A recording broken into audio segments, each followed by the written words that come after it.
தோசை இட்லி சாம்பார் சட்னி சட்னி தேடி பிடிச்சி ஹோட்டல்ல வாயின்னு வந்த பார்சல்ல நல்ல ஹோட்டலு தெரியல வாயின்னு வந்தது சரியில்லை.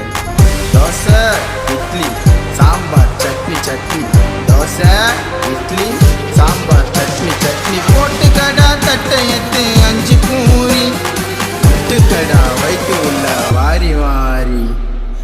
தோசை இட்லி சாம்பார் சட்னி சட்னி தோசை இட்லி சாம்பார் சட்னி சட்னி.